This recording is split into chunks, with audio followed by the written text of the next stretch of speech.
Opa, seja muito bem-vindo a mais um podcast Bora pra Cloud. Aqui a gente fala vários assuntos sobre computação em nuvem e como você pode migrar sua estrutura para cloud. E no podcast de hoje nós vamos falar sobre como reduzir os problemas numa migração para computação em nuvem. Meu nome é Sandro Rodrigues. E o meu é Leandro Porciúncula. Show. Então, a ideia é a gente fazer um bate-papo aqui para ver o que a gente pode fazer na hora de migrar algum ambiente ou algum serviço ou alguma aplicação para a nuvem. É isso aí, né? Isso aí, vamos ver alguns pontos aí importantes que a gente precisa verificar na hora de fazer essa migração, né? Porque na hora que tu vai fazer uma migração, não é simplesmente pegar e sair migrando, né? Vou pegar esse serviço aqui, vamos jogar lá para a nuvem, ver o que acontece. Tem muita coisa. O cara tem que saber para onde migrar, avaliar algumas questões antes de pegar, acho que esse provedor é legal e sair migrando, né? Então ele precisa avaliar algumas questões aí que são bem importantes. Show. E na tua visão, qual que é a coisa mais importante? Assim, caramba, olha, vou migrar. O que tem que ver primeiro? Cara, eu acho que o primeiro ponto que o cara precisa verificar na hora de fazer a migração é o provedor, né? Ele precisa saber qual o provedor de nuvem que ele vai utilizar. Então, ele precisa levantar alguns pontos na hora de verificar qual é o provedor que ele vai utilizar. Então, o primeiro ponto é saber se o que ele está usando lá realmente é computação em nuvem, se aquele provedor realmente é um provedor de computação em nuvem, né? Então, esse é um ponto bem importante que ele precisa verificar na hora de fazer a migração. E dentro dessas questões do provedor, o cara precisa verificar como que esse provedor te entrega essas soluções. Então o cara tá brincando com a luz aqui, né? A galera que tá olhando no vídeo, na transmissão, tá falando, o que esse maluco tá piscando? Tá faltando luz. Não tá faltando luz, o cara tá brincando na luz aqui. Mas considerando que é um podcast, ninguém vai ouvir a luz. Beleza, então o que a gente precisa verificar nesse provedor, a primeira coisa é sobre Tu acha que o que é importante, então, no início, a primeira coisa é o provedor? Isso. A primeira coisa é verificar se o provedor que o cara está pensando em migrar para o provedor, se ele realmente vende computação em nuvem, né? E uma coisa que ele precisa avaliar é se esse provedor está em conformidade com as principais certificações que a gente tem no mercado aí de provedores, né? Então, uma certificação que é importante é certificação de segurança, ver se o provedor tem as certificações de segurança, principalmente quando você vai migrar uma aplicação que é uma aplicação relativamente aí crítica, ou aplicações como, por exemplo, bancos que exigem alguns níveis de segurança desse provedor. Então, tem que verificar se o provedor ele tem as certificações de segurança adequadas para esse tipo de infraestrutura, né? Tá, então a gente considerando que escolher o provedor e analisar o provedor é uma coisa importante para diminuir os problemas, caso isso não seja feito, que problemas pode acontecer? Cara, um problema que pode acontecer se o cara pegar, por exemplo, um provedor que não tenha, que não seja certificado para botar infraestrutura de PCI, por exemplo, que é são certificações para instituições financeiras, e o cara tem uma aplicação financeira, as chances são que na hora que ele precisar dessa certificação ele não vai ter. Então isso aí ele precisa validar. Outra coisa que ele precisa validar também no provedor é a parte de suporte, para ver quais são os níveis de suporte que esse provedor de nuvem te oferece. Porque se o cara te oferece um nível básico, normalmente, por exemplo, no caso da AWS, ela tem alguns níveis de suporte. Tem o nível gratuito, que todo mundo que faz a conta lá tem um suporte da AWS, mas dependendo do quanto crítico é o seu serviço, você talvez lá na frente vá precisar de alguns níveis de segurança, alguns níveis de suporte mais avançados. E aí, o cara tem que saber se esse provedor disponibiliza desse tipo de suporte. Então, isso aí também é bem importante, porque se a tua aplicação der algum problema, se a tua infraestrutura, se a infraestrutura do provedor der algum problema, você precisa ter um suporte, né? Ter um respaldo ali para poder ter a quem recorrer. Não adianta, na hora que o negócio dá um problema, tu não tem a quem recorrer. Então, isso aí, a escolha do provedor, ela é essencial, assim, no sucesso de uma migração. Tá. E tu... Essa coisa do provedor, eu tava pensando aqui, do suporte, se a pessoa tem uma aplicação bem crítica, isso é uma coisa que conta pra caramba, né? Ah, com certeza. Um banco, por exemplo, o cara tem até um banco lá. Porra, se o negócio ficar parado uma hora, uma que o cara perde credibilidade, né? Esses dias eu fui pagar fui no mercado e fui passar meu cartão de crédito do Inter e, cara, tava sem comunicação com a instituição. E eu, ai, Maria, né? Porque, porra, o teu dinheiro tá lá, né? E aí, cara, pô, vai que dá uma merda com esse banco, né? Meu dinheiro vai acontecer o que com ele? E aí o cara já fica meio assim, né? Com o pé atrás, porra, e agora? E quando começa a crescer, quando o teu negócio, a tua empresa começa a crescer dentro da nuvem, mesmo que tu seja especialista, que tu tenha uma equipe de especialistas interno, você vai precisar de um nível de suporte mais avançado do próprio provedor, né? Então, essas instituições, com certeza, elas têm pessoas dentro da AWS, no caso, falando da nuvem da AWS, né? Dentro da AWS, que são ali focadas só no negócio deles. Então, é um nível de suporte mais avançado e isso é importante você saber lá no início para ver se o provedor te disponibiliza isso. Porque senão, quando você começar a crescer, vai ter que fazer outra migração, mudar, trocar de provedor. Então, isso aí é uma questão também que você precisa avaliar pensando num longo prazo, né? E aquela coisa que a gente sempre fala também, né? De saber se o provedor realmente fornece serviço de nuvem. Porque um provedor de nuvem real, o cara tem data center espalhado em vários lugares do mundo, onde tu consegue colocar uma redundância dos seus servidores, dos serviços, né? Então, isso aí é uma coisa importante dentro desse item de provedor, né? O suporte, cara, será que esse provedor é um provedor de nuvem mesmo? Ou, cara, o conhece lá e tá dizendo pra galera que é nuvem, né? Então, é uma coisa que a gente sempre fala, talvez seja um pouco até repetitivo, mas é importante sempre frisar isso, né? Eu tô partindo do princípio aqui que o cara já avaliou, né? Já viu se esse provedor tá dentro daqueles 5 princípios lá da computação em nuvem. Se você não sabe quais são os 5 princípios, no podcast anterior a esse, a gente falou sobre isso. Então, tem cinco princípios aí que esse provedor tem que estar dentro desses 5 princípios para realmente ser um provedor de computação em nuvem. Como a gente está falando aqui de computação em nuvem, eu estou pensando que o cara já avaliou isso, então ele já sabe que aquele realmente é um provedor de computação em nuvem, né? E uma coisa também que ele tem que avaliar no provedor é a disponibilidade dos serviços, né? Como funciona, como funciona o SLA desse provedor. No caso, por exemplo, da AWS, a AWS tem SLA por serviço. Então, dependendo dos serviços que você vai utilizar, que o cara vai utilizar lá dentro da nuvem, ele tem SLAs diferentes. Por exemplo, pega aí o serviço do S3. O S3 tem uma forma de armazenamento dele que tem um SLA lá, uma durabilidade daquele arquivo de 99,9999, são 11 noves depois da vírgula.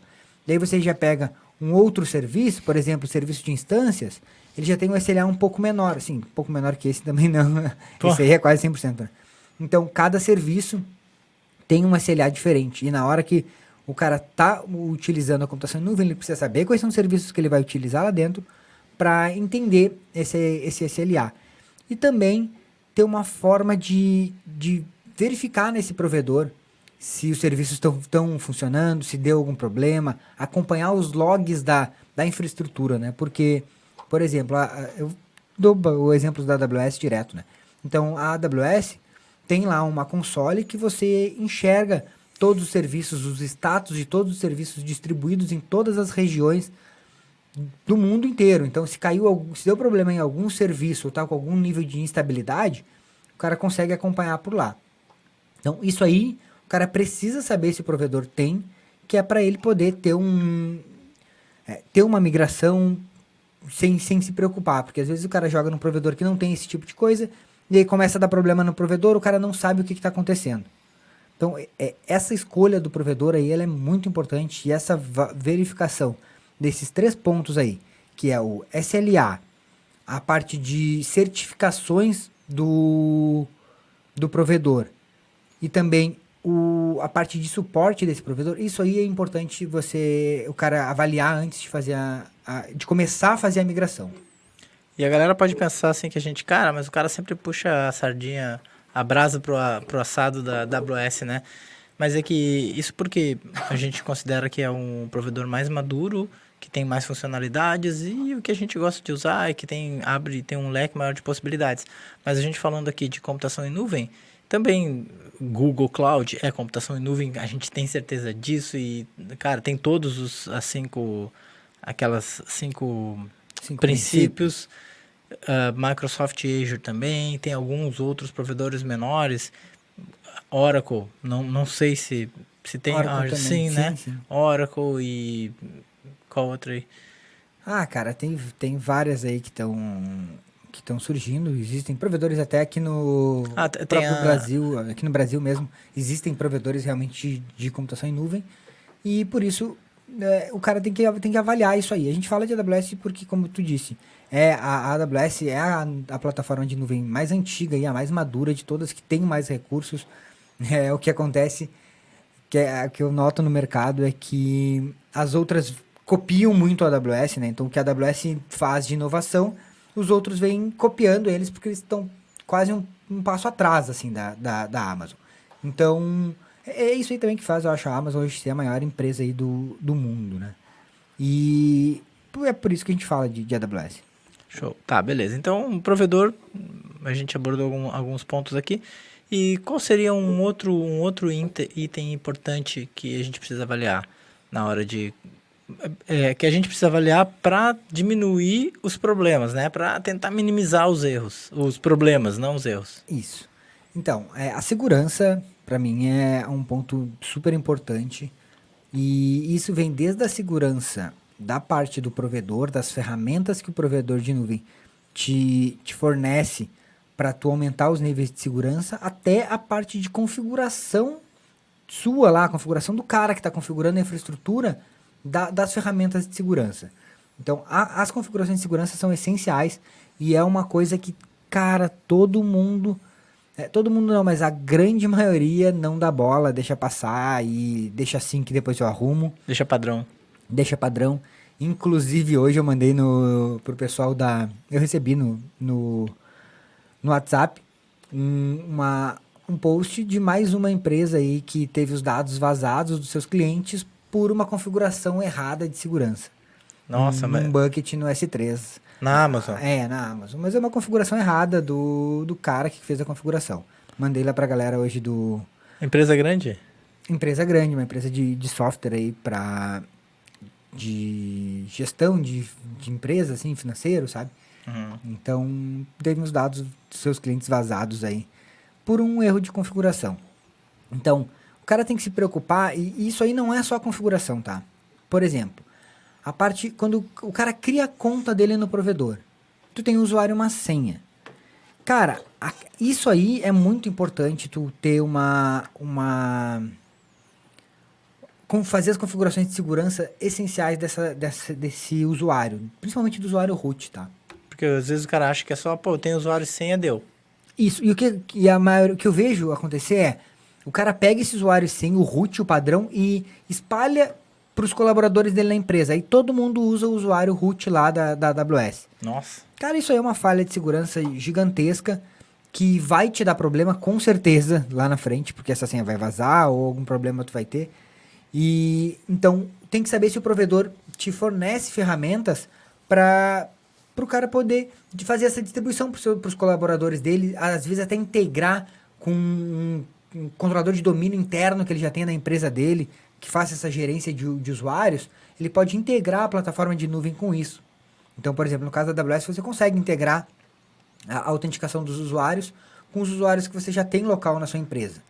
Então, isso aí são ferramentas que o provedor te disponibiliza de segurança que você tem que configurar. Então, isso aí é muito importante para o cara não ter um problema na migração. Porque E assim, ó, o jeito mais simples disso aí eu vou dar uma dica aqui que todo mundo que criar a primeira conta na AWS tem que fazer. Pega o usuário root, o usuário padrão lá, habilita o MFA, que é o Multifactor Authenticator lá, para que você vai autenticar com um código, um gerador de código, tipo o do Google, que tu baixa o aplicativo, para o usuário root.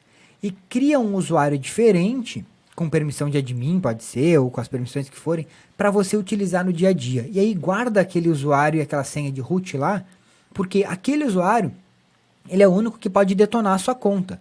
Ele é o único que tem a possibilidade de ir lá e excluir a conta. E se você está distribuindo isso aí para os seus colaboradores, cara, pode ser que um dia o cara, sei lá, acorde com os cornos virados e fale, não quero mais, vou excluir toda a conta da minha empresa. E já era, depois que o cara excluiu a conta, tu perdeu tudo, se tu não tiver backup, porque não tem como tu restaurar, e tu não vai saber quem foi, porque todo mundo tem aquele usuário, aquela senha, não tem como tu saber quem foi. E às vezes nem o cara nem faz isso por, assim, de má fé, né? Ele pode se enganar e ir lá e fazer uma cagada. Sim, com certeza. O que acontece é o cara ir lá criar um recurso e deixar o recurso rodando, e ninguém sabe quem foi, e aí tu tá pagando por um negócio que não sabe quem ligou, não sabe para que serve. Então, esse tipo de coisa não dá para acontecer. Quando tem mais de uma pessoa usando a mesma conta, o ideal é que cada um tenha o seu usuário e a sua senha para fica log de tudo, quem fez o quê, que horas logou, o que o cara fez, quem criou cada recurso.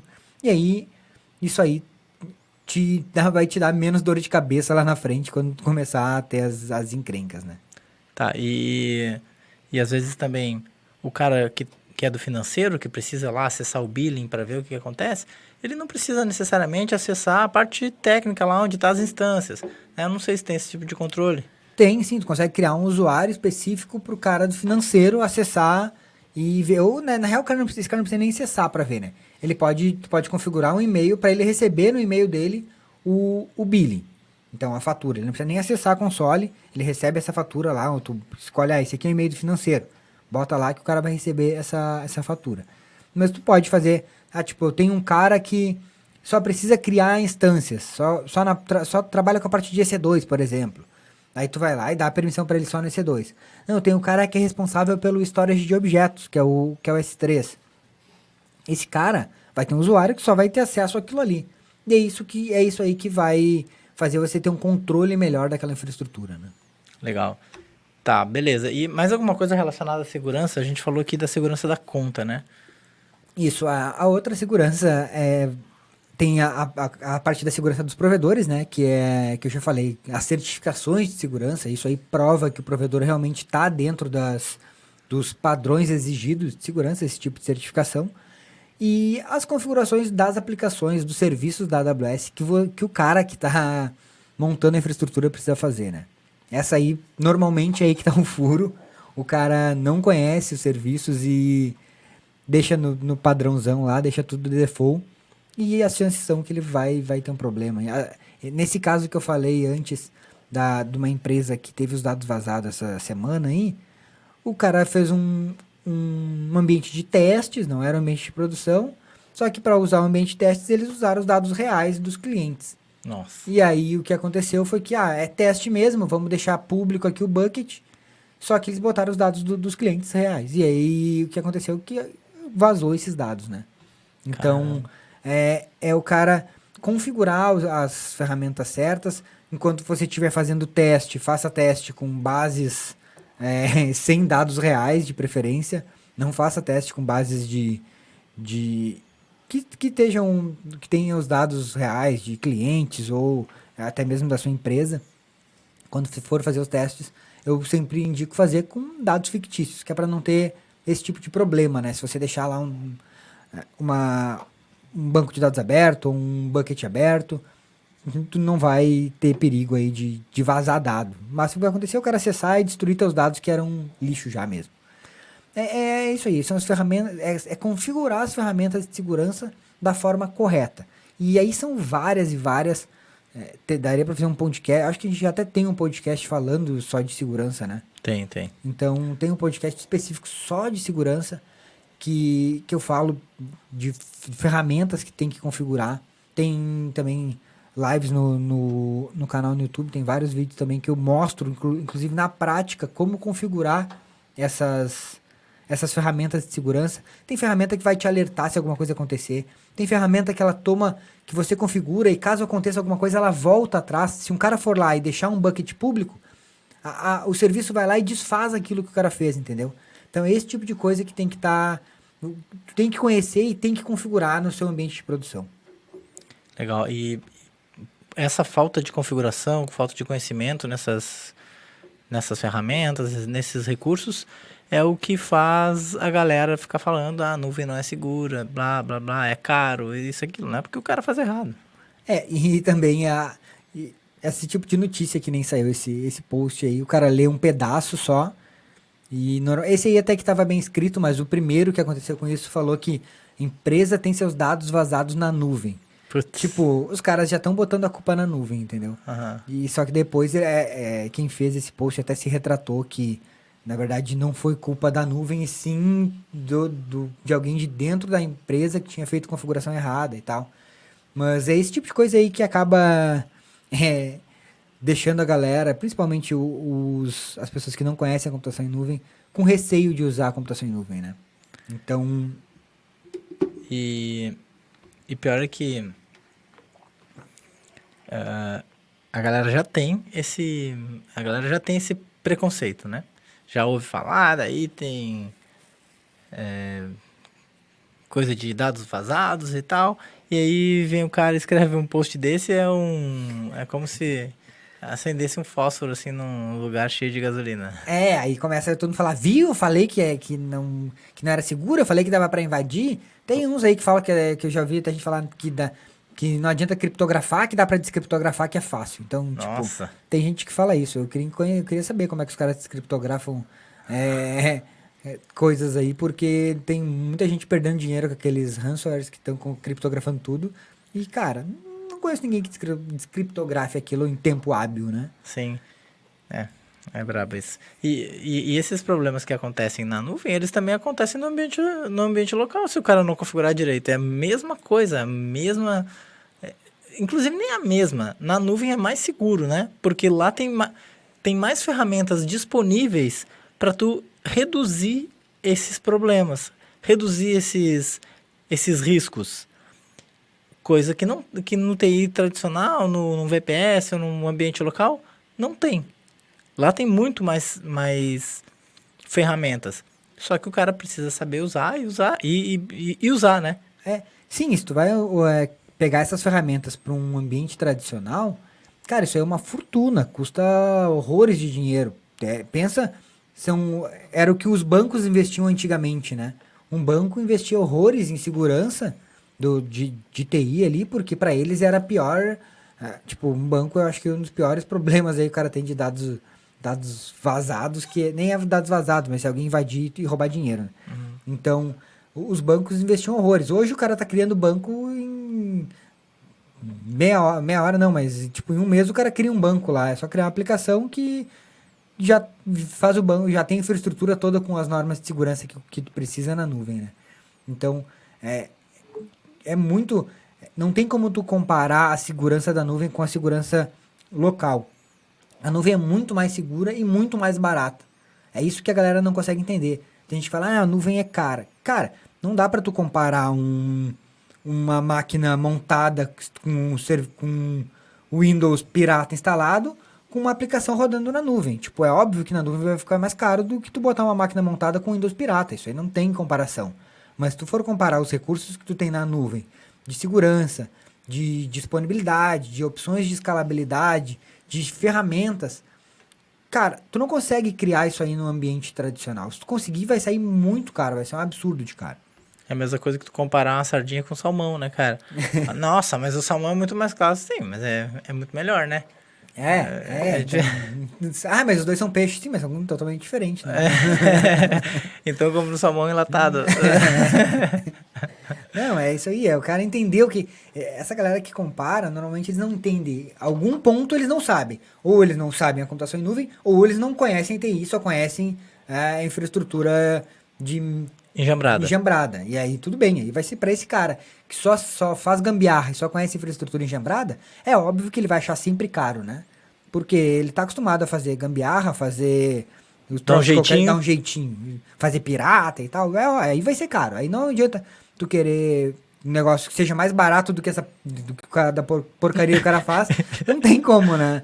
Tipo, aí que é de graça. Que é o provedor do Papai Noel. É. Bom, beleza. Então, aí a gente falando em nuvem, em nuvem. Em provedor, falamos em segurança. E segurança é isso. Então, é o cara configurar a segurança da conta e também aproveitar os recursos que tem disponíveis lá para cercar todas as pontas, né? Segurança da instância, segurança da rede. Para cada recurso para cada serviço lá, tem recursos de segurança disponíveis que o cara pode usar para, né? Por exemplo, a rede tem um firewall de rede. A instância tem os grupos de segurança lá, que é um firewall da instância. Então tem que aproveitar isso aí, né? Isso aí, tem firewall de aplicação e, cara, é ferramenta pra caramba de segurança que tem. Show. Então tem que usar isso e aprender todas as ferramentas de segurança dependendo de cada serviço que o cara está usando. S3, o que tem de segurança no S3 que eu posso fazer? Né? Então, vai lá, aprende aquilo e faz. Também não vai querer aprender os níveis de segurança de um banco para colocar numa aplicação que não exige isso, né? Ah, sim. Aí tu tá criando também um elefante pra carregar uma formiga, não precisa, né? Tu faz o que tu usa o que tu tem ali pro teu nível de segurança que te exige ali na hora. É que eu vejo muita gente também querendo usar, montar um monstro de segurança para um serviço que não precisa tudo isso, né? Uma coisa mais simples assim. Então, tem opções para tudo, porque quanto mais segurança tu usar, mais serviço tu usar, mais tu vai pagar por isso, é óbvio, né? Porque se tu tá usando mais serviços, tu tá tendo mais segurança, e isso vai te custar mais, isso aí em qualquer lugar. Beleza. Bom, então, aí a gente falou então de provedores, de segurança. Tem algum outro ponto que tu acha importante? Tem, cara, assim, ó, é o cara ter um plano, seria um plano de contingência, um plano de disaster recovery, né? E para isso ele precisa entender como que os dados estão distribuídos. Então, é ele saber onde é que estão esses dados. E quando eu digo saber, não precisa saber qual é o provedor. Ele precisa saber quais são os serviços que ele está usando, em quais regiões, para saber aonde que estão os dados dele hoje. Então, o cara precisa montar uma infraestrutura consciente do que ele está fazendo e já criar um plano de disaster recovery daquilo ali. Mesmo que seja assim, ó, dependendo do nível que o cara precisar de disaster recovery, ele pode criar uma infraestrutura de recuperação num outro provedor de nuvem. Ou numa outra região. Por exemplo, o cara usa AWS. Está usando a AWS São Paulo, a região nossa aqui de São Paulo. Só que ele pode já ter um plano de recuperação, caso dê um problema na região total da AWS, de recuperar isso aí numa outra região, tipo na Virgínia, por exemplo. Ou eu tenho casos de empresas que eu atendo, que o cara tem um disaster recovery, um plano de recuperação daquilo ali, no Google, usando o GCP, né? No Google Cloud. Ele tem a mesma infraestrutura criada lá e ele faz uma replicação entre esses dois provedores. Então, ele tem a infraestrutura a galera já deve até saber quem é, porque o cara adora segurança, né? Então, ele tem infraestrutura em São Paulo, já com recuperação na Virgínia, se precisar, mais rápido. Na AWS. Mas também tem a mesma infraestrutura bem mais simples montada no Google. E aí, todo dia, ele replica isso aí de um ponto para o outro e tal, porque caso dê um problema geral na AWS, ele já está lá no Google. E, cara...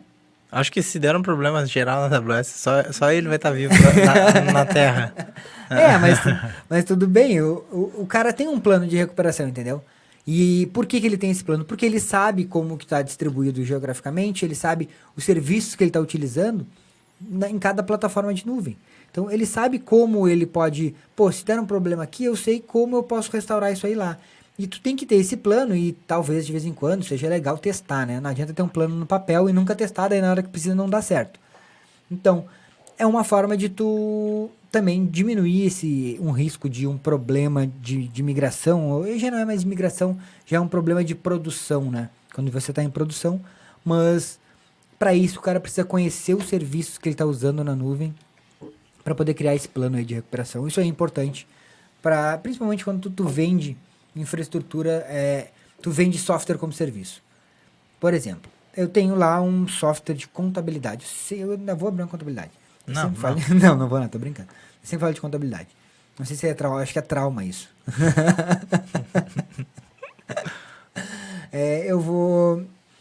Eu tenho um software de contabilidade. E aí eu tenho, meu software tá todo na AWS. Aí tem lá 50 mil clientes que eu atendo por esse software. Conectividade social. Não, isso aí tá louco. Isso aí não chega nem perto da nuvem. Daí eu tenho lá esse software, ele tá na AWS, eu atendo 50 mil clientes. Cara, eu tenho que ter um plano que caso ocorra algum problema na AWS, ou se eu errei lá no início e deixei vazar minha conta de root e alguém for lá excluir minha conta de root, eu tenho que ter um plano de... Minha conta de root não, alguém for lá excluir minha conta da AWS, eu tenho que ter um plano de recuperação disso aí, talvez no outro provedor, ou no ambiente local, ou saber, se der um problema desse aí, quanto tempo eu vou levar para voltar a minha aplicação e aonde eu vou fazer isso. Então, esse tipo de coisa aí que faz com que tu tenha sucesso e tenha aplicações que consigam crescer, né? Tá, e esses caras aí que tem uma redundância em outro provedor e tal, já viu acontecer isso aí de cair a AWS e o cara ter que recuperar tudo? Não, ele nunca precisou usar, tanto que o cara usa lá ele tem uma infraestrutura gigante na AWS e no Google ele tem uma instância só rodando, uma ou duas instâncias lá ligadinhas, só mantendo a aplicação dele, tipo, de forma para 5 usuários rodando, assim, sabe? Só para manter a aplicação ali viva e com os dados ali, ele confere se deu certo de vez em quando. Tipo, ele nunca usou. Tá lá, eu acho que ele deve estar usando há uns 4 anos já a AWS e nunca caiu até hoje. Ele não ficou um dia fora. Ou não, acho que ele não ficou nem 1 hora fora. Mas ele tá lá ainda, continua com o plano dele de recuperação de desastre. Tá tudo bem, ele tá pagando, tá pagando por aquela infraestrutura no Google. Mas para ele é uma segurança. Ele vê necessidade de ter aquilo ali. Tem empresas que falam, não, eu não preciso disso. Se cair, eu tenho certeza que não vai cair por um dia inteiro. E se cair por um dia inteiro, talvez eu possa esperar também. Vai muito do negócio. Mas tu tem que ter isso aí escrito, entendeu? Tem que ter isso aí planejado e pensar, se der um problema, quanto tempo eu levo para restaurar? Quanto tempo eu posso ficar parado esperando essa aplicação, essa infraestrutura voltar, sem eu precisar recuperar isso aí em outro ponto? Então, isso aí tem que estar sempre planejado. Legal. Mas tu falou que, não, mas isso não é tanto de migração, é mais de produção. Mas faz parte, né? Porque não adianta o cara migrar, a migração deu certo e depois na produção a coisa degringola, né? O que acontece é que o cara, depois que migra, fica tão feliz que nunca mais faz nada, né? Aí deixa aquele negócio parado. E a nuvem, ela é uma infraestrutura que você tem que estar sempre em cima dela, olhando o que está acontecendo. Assim como qualquer outra aplicação, né? Em tudo que é lugar tem que fazer isso. E na nuvem, o melhor é que toda vez vem surgindo novos recursos e o cara pode ir atualizando aquilo. Surgiu um recurso novo, vou usar aqui na minha estrutura, né? Mas é porque como o negócio é tão estável que não cai nunca, né? Que o cara acaba deixando de lado, entendeu? A infraestrutura, não, tá funcionando, tá bom. É diferente do TI tradicional, que tu tá sempre ali apagando incêndio, tá sempre dando problema. Na nuvem isso aí não acontece. Então o cara acaba deixando um pouco de lado. Só que isso aí não tá certo. Não é porque não dá problema que você não vai estar lá monitorando, não vai estar validando os logs, vendo como é que tá, e tentando melhorar aquilo, talvez, para diminuir um custo ou para ganhar mais performance. Então, assim como o TI tradicional, você precisa estar sempre de olho. Só que a diferença é que no TI tradicional, tu tá sempre apagando incêndio. E já na computação em nuvem, o cara tá sempre fazendo um trabalho mais de gestão, né? Fazendo a gestão daquela TI, daquela infraestrutura, tentando sempre melhorar ela, vendo se tá bom e tal. Diferente do TI tradicional, que o cara tá sempre só consegue apagar incêndio e não dá tempo de pensar, né? Show, beleza. Bom, então falamos agora de provedor, de segurança e também essa... Qual foi o mesmo? Falou de segurança, dos provedores e do desastre, da recuperação de Disaster desastre. Recovery, isso. Tem mais algum outro item que tu acha importante? Cara, assim, ó, eu acho que pro cara que tá pensando em migrar, ele tem que... os 3 itens importantes que ele tem que avaliar é esse aí, tá? O outro é saber quais serviços vão utilizar. Uma coisa que eu sempre falo pra galera, pros alunos lá do Mas aí é programa... básico, né? O cara tem que conhecer o que ele tá fazendo, né? Não vai querer, vai lá louco. É, Muita gente faz, né? muita gente... parece que é uma coisa normal, mas não. Normalmente o cara faz ao contrário, faz de qualquer jeito sem saber o que tá fazendo. Uma coisa que eu falo pros alunos lá do programa de especialização é começar do básico, começa do mais simples. Não começa inventando um gigante. Começa do jeito mais simples. Ontem mesmo, ontem não, na quinta-feira, na mentoria com os alunos, tem um aluno que ele entrou agora, na última turma do programa de especialização, e ele tem um cenário bem, cara, bem misturado, assim.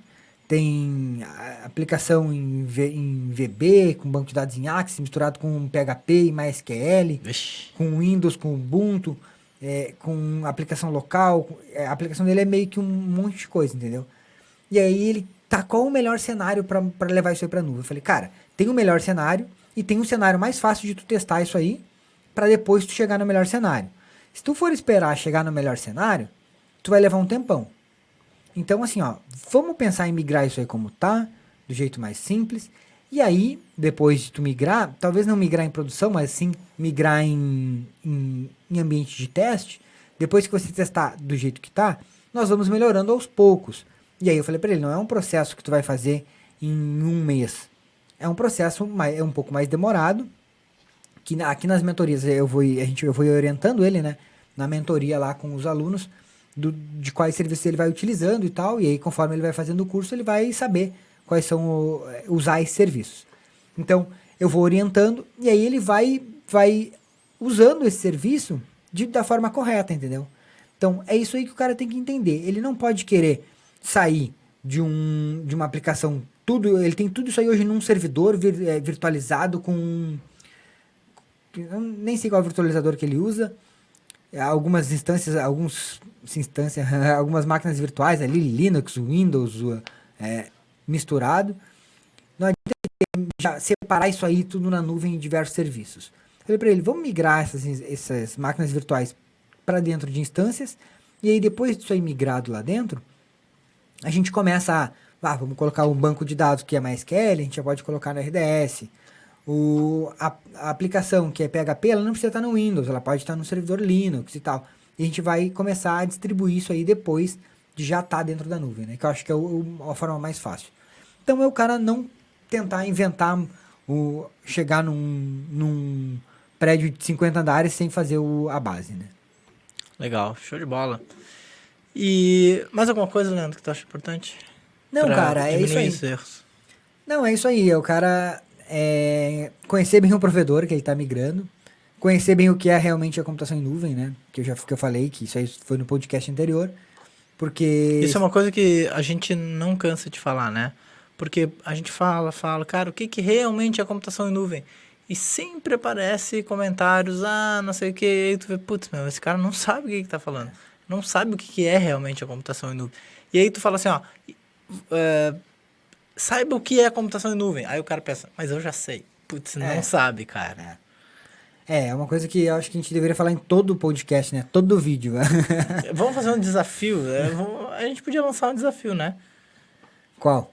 Assim, vamos lançar agora? Ué, não sei, tu que tá inventando. Não, vamos pensar melhor. Um desafio. Se você sabe o que é computação em nuvem, manda para nós um texto explicativo. Eu não tô lançando ainda, só tô dando a ideia. Manda para nós um texto explicativo e aí o cara vai ganhar alguma coisa. Podia, né? Fazer alguma coisa assim. Os conceitos, né? Tipo, manda... O que realmente... Não, um descritivo. Uma descrição... Não vale cópia, né? Não. Sem pegar na internet, não. É o cara assim com as tuas palavras e dá pra saber, né? Sim. É que nem redação da primeira série. Não, primeira não, né? Da quarta série. Descreva com as suas palavras o que é a computação em nuvem. Tipo assim. Vamos pensar nisso. É legal, gostei. Vamos pensar nesse desafio.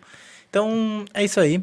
E, então, é importante, cara, permita-se não saber. Isso aí. Ah, essa eu gosto. Permita-se não saber o que é. Não precisa... Essa coisa de eu já sei, é coisa do ego. É o ego que tá dizendo, tu tem que saber. Como sim, tu não sabe? Tu é um profissional de TI há quantos anos? Tu tem que saber. Aí tu vai lá e fala, eu sei o que é. Meu, permita-se não saber. Porque no momento que o cara já acha que sabe, ele fecha a mente para aprender novas coisas. Quando o cara se permite não saber de algo, cara, beleza, eu vou fazer de conta que eu não sei e vou ver o que eu tenho mais para aprender. Porra, velho, aí o cara aprende. As vantagens são muito maiores. O cara vai ter muito mais benefício com isso do que achando que sabe e deixando o ego tomar conta daquele momento. Então, assim, a minha colocação aí desse podcast é: permita-se não saber para poder aprender novas coisas. Show, gostei desse aí. Esse eu vou postar no Instagram. Beleza, então esse foi mais um podcast Bora Pra Cloud, e esse podcast vai estar disponível nas principais plataformas de podcast, Spotify, Google Podcast, Apple Podcast E mais umas aí que eu não sei. mais algumas. Fechou? Fechou? Então é isso aí. Até o próximo podcast. Até mais. Valeu, valeu. Falou!